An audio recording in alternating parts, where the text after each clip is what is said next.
aí, Reclamers, beleza? Estamos chegando na área, como é que vocês estão? Se liga que o programa tá muito legal, a gente traz um casal que é um verdadeiro fenômeno no YouTube, Daniele Nossi e Paulo Cuenca. O canal dos caras fala sobre gastronomia, turismo, tem milhões de seguidores e fatura mais de 2 milhões de reais por mês. É mole? Só que é daqui a pouquinho. E tem quiz Reclame pra gente saber quais são as referências da galera do nosso mercado. E agora você vai conhecer mais uma líder feminina no nosso projeto See This Woman, que são mulheres que lutaram contra o preconceito e o machismo e hoje servem de referência e inspiração para a nova geração que também quer chegar no comando de grandes marcas. A gente conversou com a Silvana Balbo do Carrefour Brasil.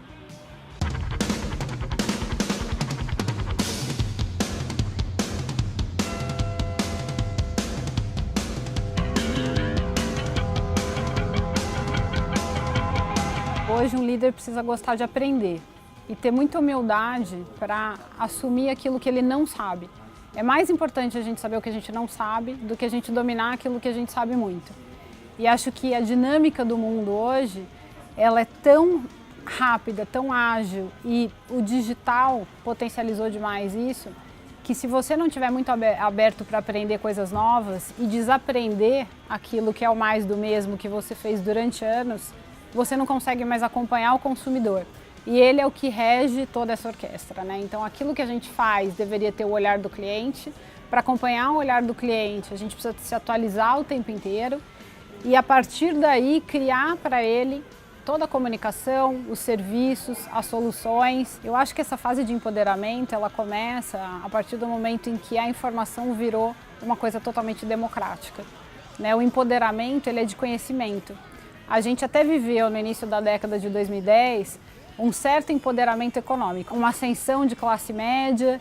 Eu acho que depois desse momento, que na verdade era uma ilusão para os brasileiros, veio uma sensação de eu não quero perder aquilo que eu conquistei quando eu achava que eu estava podendo, que era um serviço melhor, era um acesso mais fácil à informação, era um atendimento melhor, era uma assistência das marcas. Então, o consumidor se acostumou com isso. E mesmo depois que ele viu o bolso encurtar de novo, depois de tantos anos de recessão, ele não perdeu esse patamar de exigência. Ele continuou esperando muito mais, tolerando cada vez menos. E eu acho que todo o fenômeno digital e redes sociais potencializaram muito isso. Hoje o consumidor não quer esperar, ele quer respostas rápidas. Quando ele pergunta, você tem que interagir. Então, eu acho que é uma outra realidade.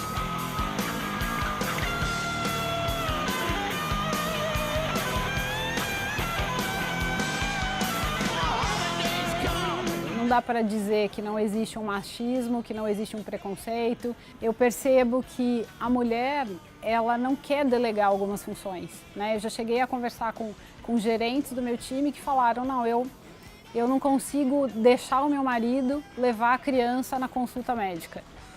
É uma opção dela. Talvez ela se sinta culpada ou talvez ela não consiga delegar para o marido essa divisão de tarefas. Mas aí eu acho que é uma escolha de cada uma. Quando aqui no Carrefour a gente começou a liderar um movimento que a gente chama de Carrefour por Elas, boa parte das nossas funcionárias de loja, elas não querem ascender profissionalmente porque elas sabem que isso vai requerer uma carga de trabalho muito maior e ela não está pronta para abrir mão da família, do final de semana, daquilo que ela consegue administrar dentro de casa. Então eu acho que para a mulher, o primeiro passo que ela precisa dar é ela entender que ela vai ter que abrir mão de algumas coisas. É esse equilíbrio que muitas vezes viabiliza. Eu acho que é um dilema para muitas mulheres, mas eu acho totalmente possível.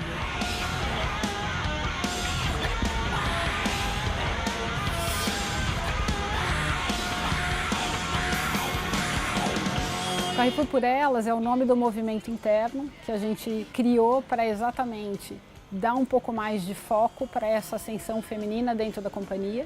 A gente estabeleceu para cada área de negócio alguns indicadores como metas e para garantir que a mulher tenha mais condições de ascender dentro da empresa, né? Então, por exemplo, jornadas mais flexíveis, como é que a gente lida com licença maternidade? Então a gente foi vendo quais eram realmente esses pontos de fricção e de dificuldade das mulheres para tentar viabilizar essa ascensão e cada vez mais ter líderes femininas aqui dentro.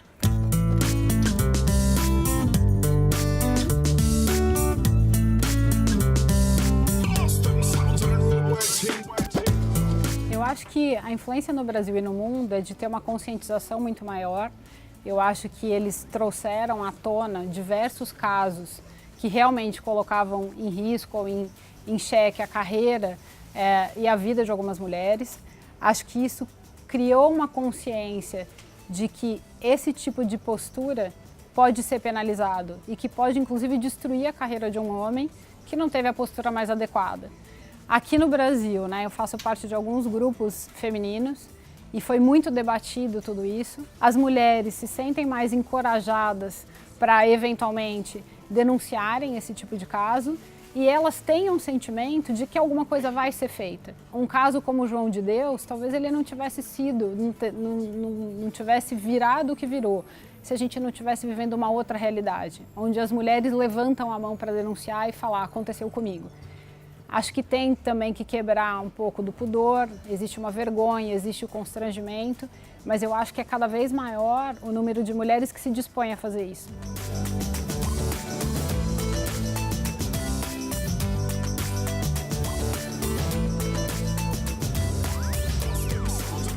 Não é a preferência sexual ou o gênero que vai fazer a diferença, é a sua competência, é a sua atitude, é a sua bagagem técnica, é a sua maneira de atuar no mercado. Eu acho que a gente deve se provar muito mais como indivíduo do que, eu como mulher preciso fazer esse ponto, eu como gay preciso me mostrar dessa forma. Eu acho que hoje todos têm espaço.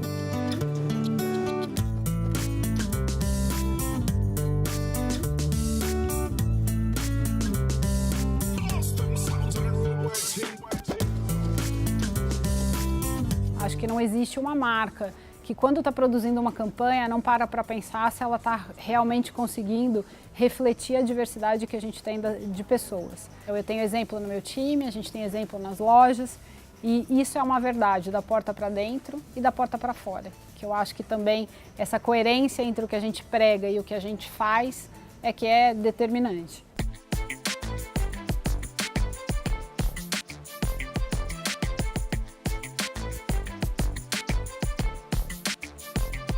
Eu acho que o desafio do marketing, eu tenho que entender que não é mais uma marca que se comunica com os consumidores. É uma marca que interage com consumidores. Esses consumidores têm um dia a dia onde, se eu conseguir ser relevante e interagir com ele, propondo soluções, agregando serviços e não simplesmente mais ter uma postura passiva, eu vou conseguir conquistar a lealdade dele. Antes o marketing era uma disciplina que falava de impacto. Se eu tenho awareness, se eu sou a primeira marca que ele lembra quando ele é perguntado. Hoje em dia eu acho que o nosso objetivo é conquistar um espaço na rotina e no coração do consumidor.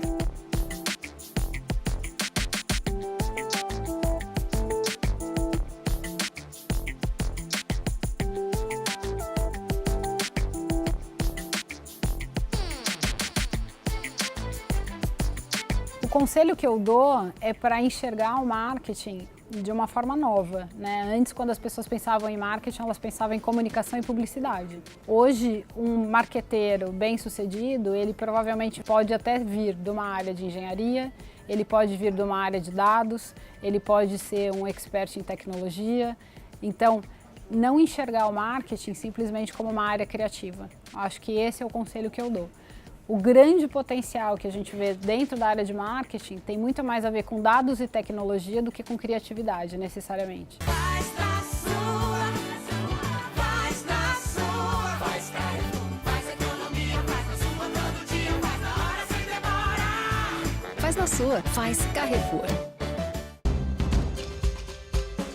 Hora de Quiz Reclame por aqui. Vamos saber quais são as referências das personalidades do nosso mercado?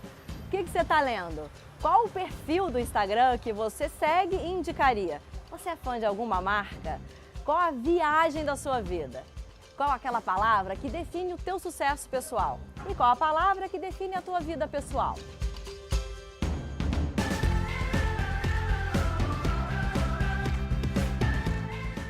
O influenciador Logan Paul.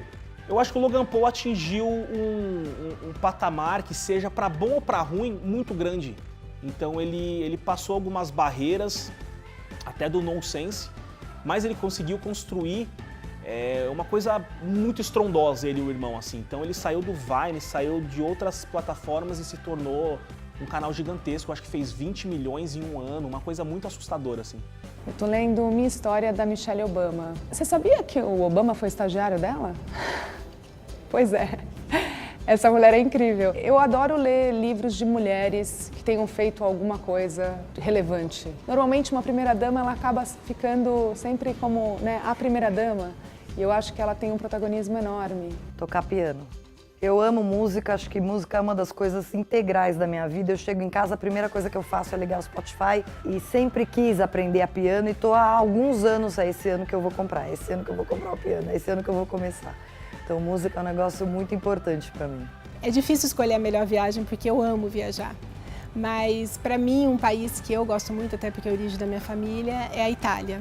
Então eu brinco que a Itália é a terra dos prazeres. É o prazer da comida, o prazer da arte, o prazer da beleza, das paisagens. Então para mim a Itália é um país que me toca.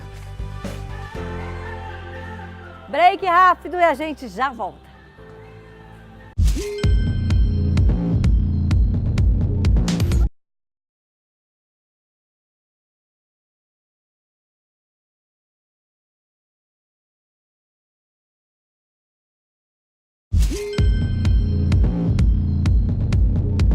Esse casal é um fenômeno no YouTube. Hoje, além de várias empresas, eles também têm uma agência de conteúdo e emprega uma galera. O canal deles fala sobre turismo, gastronomia, tem milhões de seguidores e fatura mais de 2 milhões de reais. Eu tô falando de Dani Nossi e Paulo Cuenca.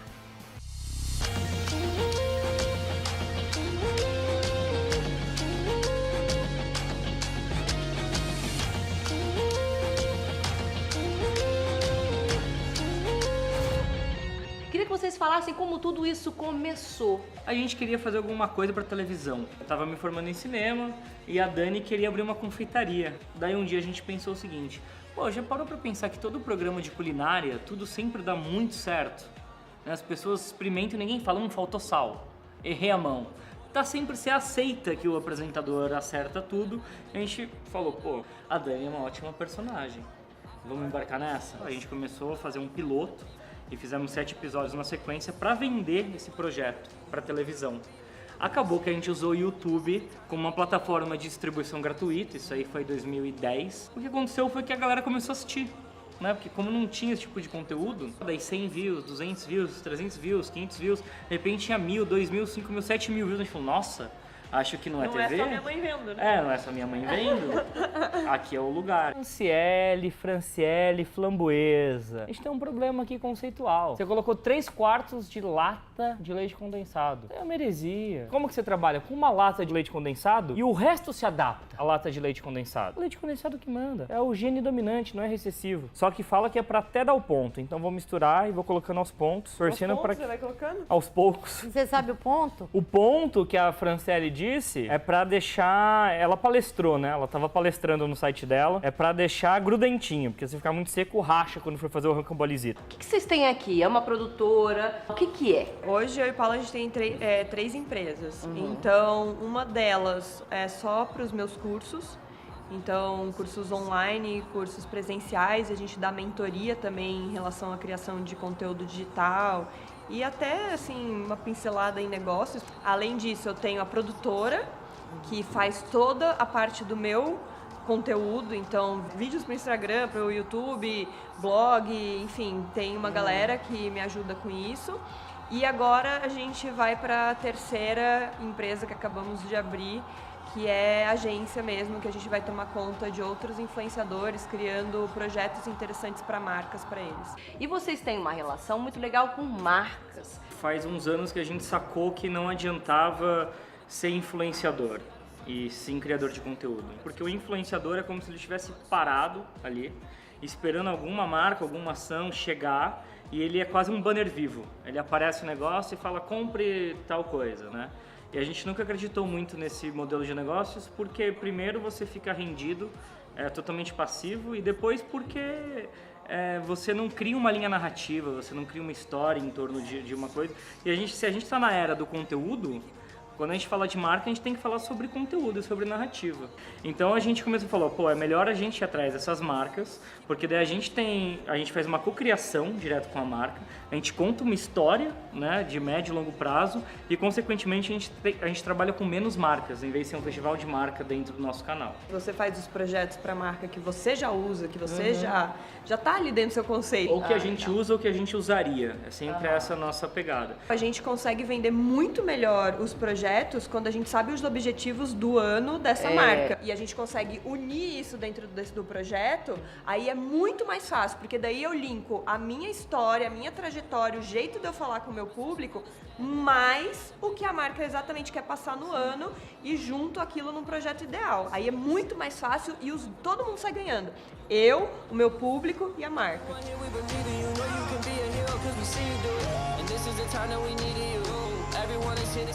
O que vocês acham da galera de TV, artistas, migrando e virando youtubers?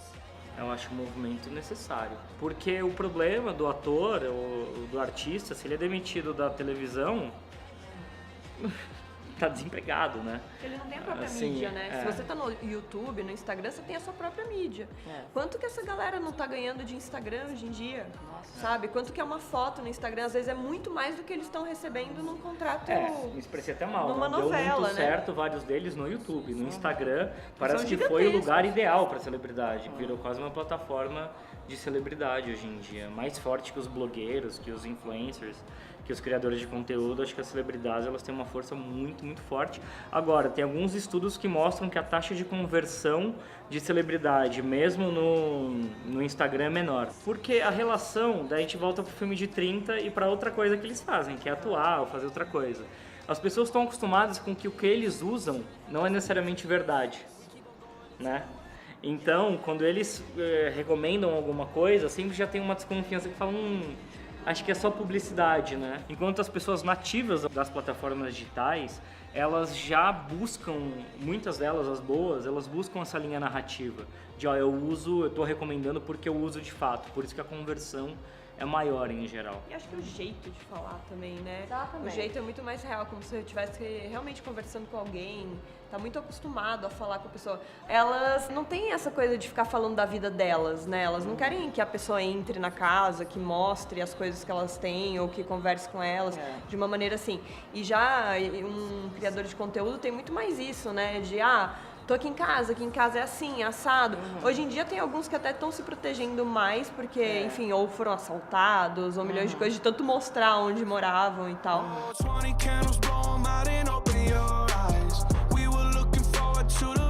Quando você pega uma pessoa que sempre foi apresentadora, sempre foi dirigida e etc., ela não tem essa relação com o objeto. Um dos segredos de manter credibilidade, mais importante às vezes a quantidade de não que você dá do que de sim. Porque você tem que construir qual que é o seu valor como marca. O segredo é uma marca olhar pra você e falar, tá, eu entendo Dani Paulo com tais e tais valores de marca também.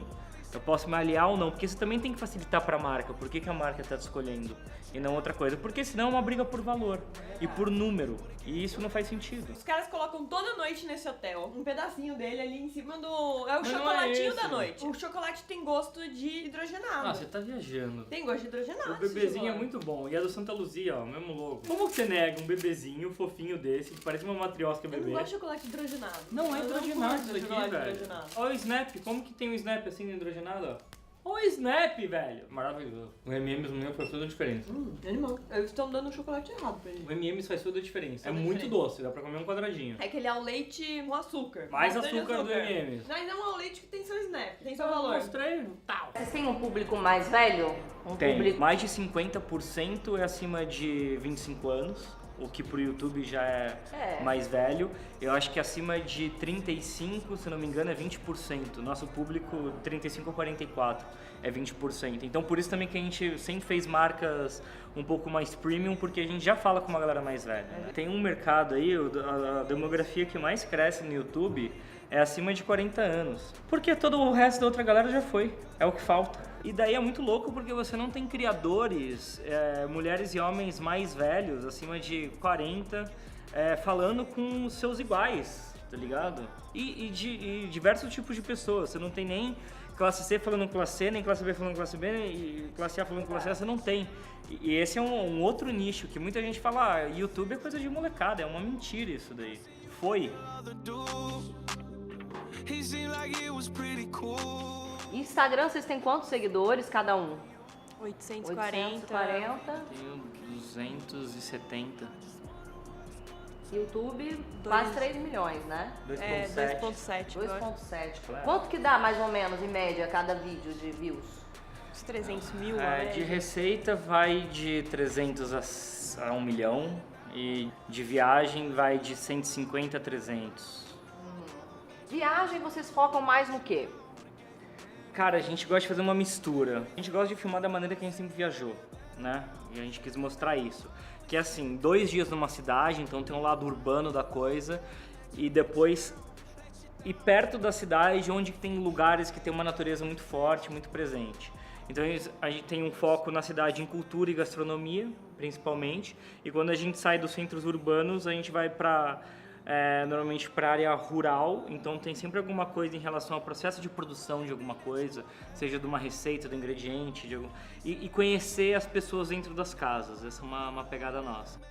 Gastronomia está sempre presente, não porque a gente tem um canal de gastronomia, mas porque eu acredito muito que viagem, se você não come a comida local, você está perdendo 50% da experiência. A boca diz muito sobre cultura, né? Sobre os hábitos das pessoas em geral.